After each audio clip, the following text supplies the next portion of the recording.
Hey guys, it's Phoebe from Who's Phoebe, and you may notice I'm in a different location today. It's sunny outside, so I thought, why not film in my garden? So today's Doctor video is my review on the War Machines. Now, I'm filming in my garden because it's such a beautiful day and I don't want to waste good quality light out here, so I thought, why the hell not? I'll grab my camera, bring it outside because I can edit the video inside, so that's not a problem. So yeah, my review on the War Machines. So the War Machines is a very interesting concept to the video. I'm gonna have to take these off because the sun's shining on them, which is annoying. And they're my real glasses, so that's annoying. But yeah, so it was a very interesting concept. It's also Dodo's last episode. If I take them off I can't see, so but yeah, so it was a very interesting concept. The episode was very well paced and it was also an intriguing genius. But this is also where we meet two new companions, Polly and Ben. Polly being a secretary and then also Ben being a sailor, which was a very interesting concept, I think. And I loved that kind of introduction there in the Inferno, like Dodo and Polly there in the Inferno in London, and they kind of meet Ben along the way, I guess. So Polly's introduced first. So Dodo acts as the Doctor's secretary because the Doctor said, "This is Dodo, my secretary," which is interesting. Although if you think about it, most of the Doctor's companions are basically his secretary anyway. His or her secretary anyway. So that's an interesting concept I kind of absolutely loved. So yeah, the episode is well paced. I love how the Doctor is kind of very trying to figure out what the best solution is and just trying to figure out everything between that. Now I'm also going to be writing companions as well, so let's start with Polly. I found Polly a very well ingenious companion. She was there, she was smart, she was basically as smart as the Doctor but in a different kind of way. She was intelligent and she was quick thinking, everything you could need in a Doctor Who companion type thing. So everything you kind of want and need, basically, like everything you want and need. So yeah, that was an interesting concept of her.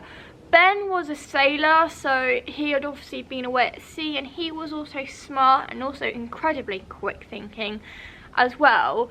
So yeah, that's what I really liked about Ben and Polly, and they made a great pair. I think altogether they made an absolute fabulous pair.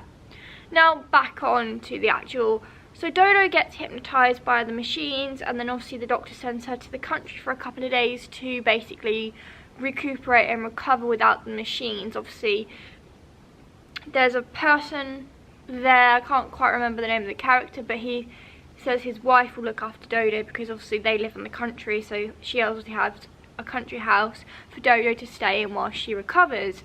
And it's not like any other companion kind of leaving I've seen before. She basically gets Polly and Ben to give the Doctor a message saying that she's feeling a lot better and she wants to stay in London. So she doesn't really elect to let the Doctor know that she's leaving by herself. She basically gets Polly and Ben to do it for her, really. But I thought that was an interesting concept of hers. So yeah, I also enjoyed how well the War Machines were made and it was built. I love how they step into like the 20th century London and it all seems innocent and normal, and then there's all these war machines built across London for like this massive all-out war, and Polly gets hypnotised, which added something to the episode, added that twist to the episode, I think, and I just completely loved the episode and the elements of it. I definitely think it's an episode I want to see with Russell T Davies back, like maybe he can like explain what the War Machines actually are, because that's one thing the episode lacks. It doesn't explain who was really responsible for the War Machines. Like, it doesn't give you any explanation at all to the War Machines. Like, it doesn't give you any explanation at all to the War Machines. Like, it doesn't give you an explanation. It's like, hang on a second, it's just finished with the Doctor defeating them. Where did these come from? So it's definitely something I would like to know the answer to. Like, it does raise a lot of questions, like who was really responsible for the war machines? Were the Daleks behind this? Were the Daleks controlling the humans to build these things so that they could conquer the Earth? You know, it raises questions, and I think it's good it raises questions because it makes you think guessing, although because this is Doctor Who and it's fiction, you can kind of make up how they came about. Although I would like some sort of rounded answer to all of this. I would like some sort of massive, maybe Russell T Davies can come back and do like a sequel to the War Machines, because they are one thing I would like an explanation to alongside all the Timeless Child stuff. But I'll leave that for another video when I try and explain all the Timeless Child things, all the Timeless Child stuff.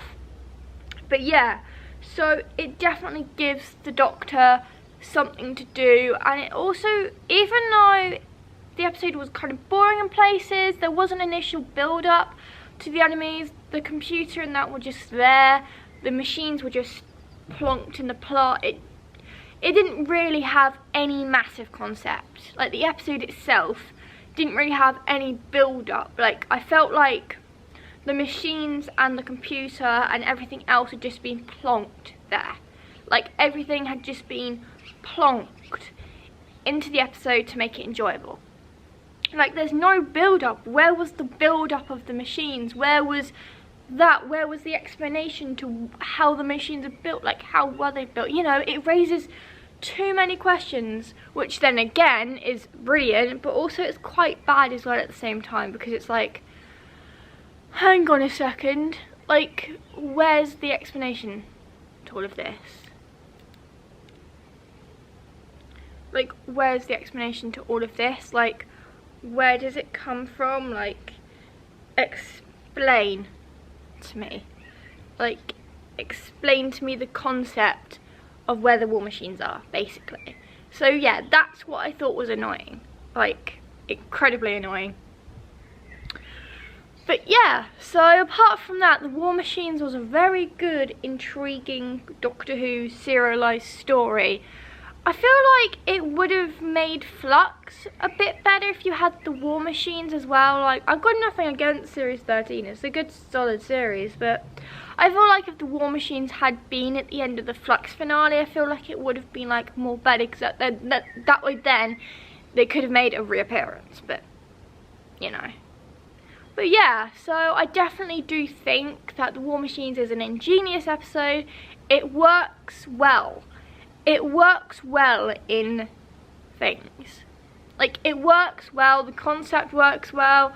Meeting Polly and Ben, that is ingenious how they do that. Like, make them like they want to love each other, but also make them not want to do that. Make them like really close friends. And eventually, when they go on to have their adventures with the Doctor, that friendship will build. But I haven't watched their episodes just yet, because as you guys know, I do a review like maybe like once a week, so you kind of have to wait for my opinion on companions before I can fully give them a rating. But I think Polly and Ben together, they probably get, Polly gets like a 7 out of 10 and Ben would probably get like a 7 as well.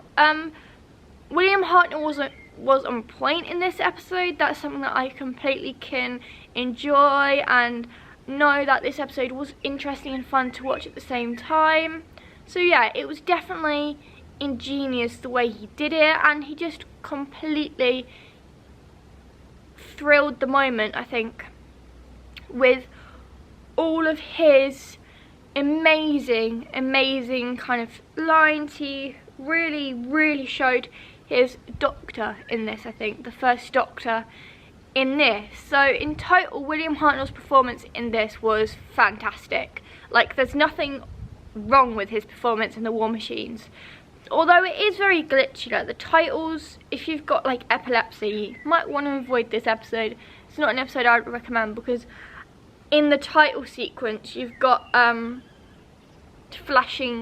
have a flashy title sequence, which kind of puts me off the episode a bit. But apart from that, it's really good, and it's a 4-part story, so you can watch it in a day. If you've got the time like I do, you can watch it in a day.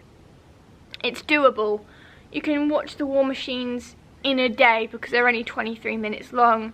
But yeah, the War Machines is definitely a serialized story which is doable in a day or in a night, depending kind of when you're going to watch it, and if you're like me, you want to do your review on it. So yeah, in all, The War Machine's great serialized story and a great way to end Series 3. Unfortunately, most of Series 3 is missing, so I can't really rate all of Series 3, but when I do a retrospective, I'll just rate the episodes I've watched all together.